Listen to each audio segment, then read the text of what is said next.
We are picking up the reading in Ken Wapnick's The Journey Through the Text of A Course in Miracles by the Foundation for A Course in Miracles. So we are picking up the reading, Chapter 1, The Meaning of Miracles, Section 7 of Chapter 1, Paragraph 3, 7 to 8. Now we read a most important line which restates a central theme of the Course. But although you can perceive false associations, you can never make them real except to yourself. You believe in what you make. Within the illusion, we are free to believe whatever we choose. But that does not mean that what we believe is true. In Chapter 3, Jesus says everyone is free to refuse to accept his inheritance, but he is not free to establish what his inheritance is. The power of our minds is so strong that within this dream we can believe in illusion. This is both bad and good news. It is bad news to the part of us that likes what we made. Indeed, we all love what we made.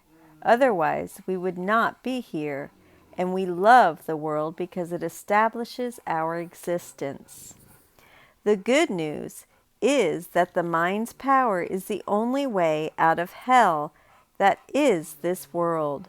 Yet because in our insanity we believe this hell is heaven, that there is something here worth living for, striving for, and dying for, we need a teacher who patiently and gently replays his symphony until we are ready to truly hear it.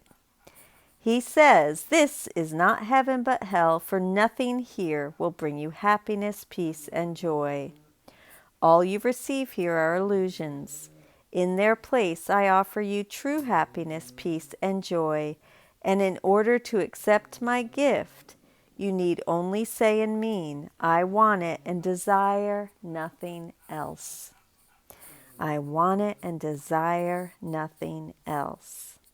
The journey we are undertaking has as its purpose to teach us that what we have wanted is painful and what Jesus holds out to us is joyful. But we are terribly stubborn, which is why Jesus has to repeat his message in various ways. I am reminded of a charming little piece by the 20th century British composer Benjamin Britten, Young Person's Guide to the Orchestra, which introduces children to the instruments in the orchestra. Britten took a theme of Henry Purcell, his 17th century countryman, and wrote a series of variations, with each one played by a different member of the orchestra, so that the same theme is heard over and over, but with a different sound. That's a great idea. In a sense, this is what Jesus does in his Course. He gives us a young people's guide to salvation, and we are all very, very young spiritually. He plays the same theme of the miracle over and over.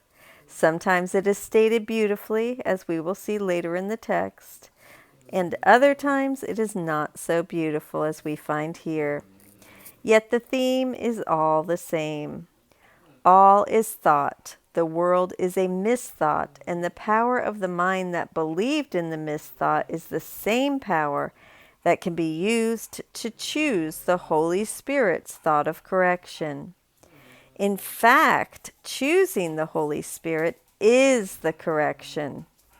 Remember that he does not do anything, for if he did, he would be insane to do something about nothing.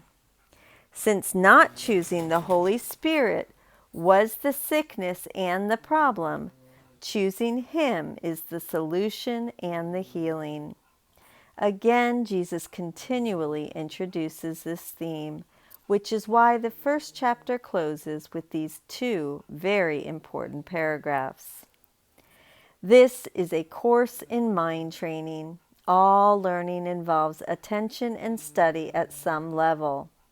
Some of the later parts of the course rest too heavily on these earlier sections not to require their careful study. You will also need them for preparation. Without this, you may become much too fearful of what is to come to make constructive use of it. However, as you study these earlier sections, you will begin to see some of the implications that will be amplified later on. A solid foundation is necessary because of the confusion between fear and awe to which I have already referred, and which is often made. I have said that awe is inappropriate in connection with the sons of God, because you should not experience awe in the presence of your equals.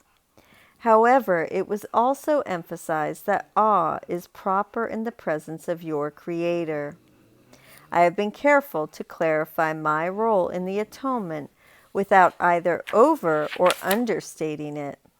I am also trying to do the same with yours. I have stressed that awe is not an appropriate reaction to me because of our inherent equality. Some of the later steps in this course, however, involve a more direct approach to God Himself.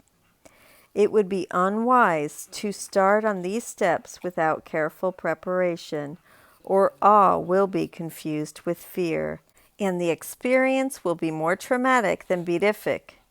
Healing is of God in the end. The means are being carefully explained to you.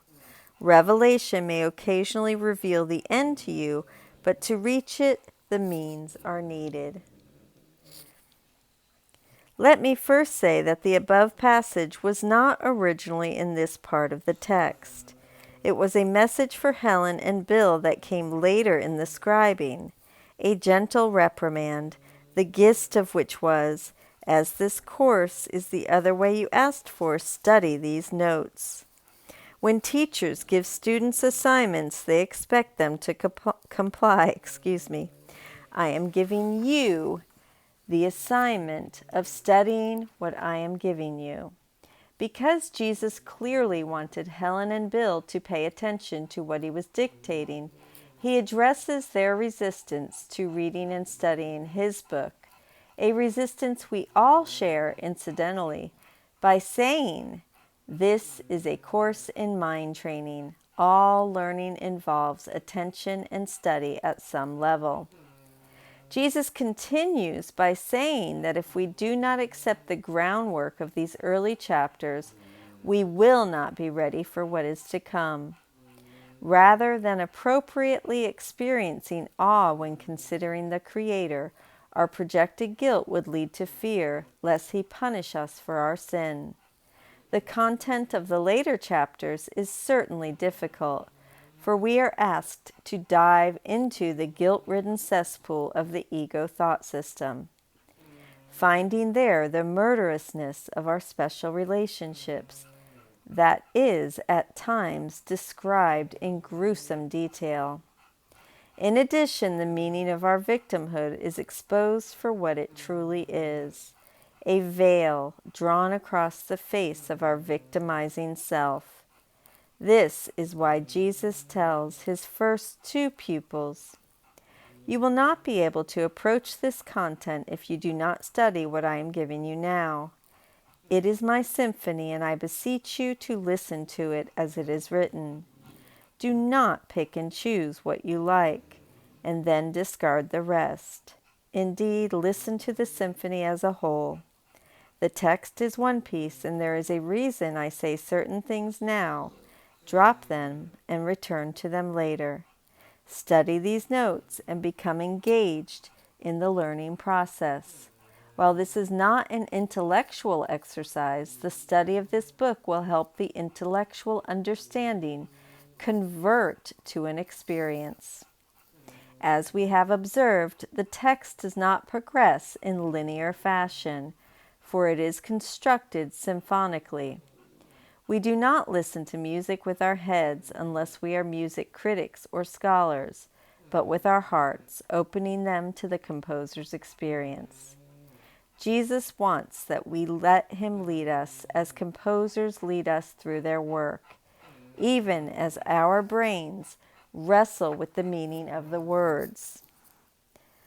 Jesus' plea to Helen and Bill is therefore a plea to all of us to read and study these early chapters, because what follows builds upon what is here.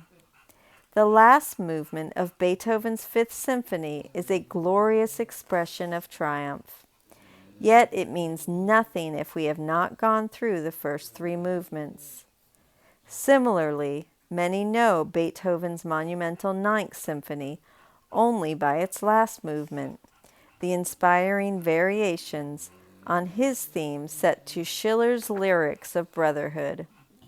However, the music only has meaning if we have entered into Beethoven's symphonic journey, which he conceived as a unity. And so, as serious students of A Course in Miracles, we need to go through it the way it was given. That is Jesus' appeal to Helen and Bill, as it is his appeal to each of us. And tomorrow we will start a new section. I didn't want to just stop reading. I just felt like I had to keep reading, and so I did. I appreciate you. Thank you for joining with me. I'm sorry my dog is breathing so very loud beside me. I keep trying to pet her, but that's the only thing that calms her. But it's challenging. I love you, I thank you, and I honor you. And I wish you happiness and joy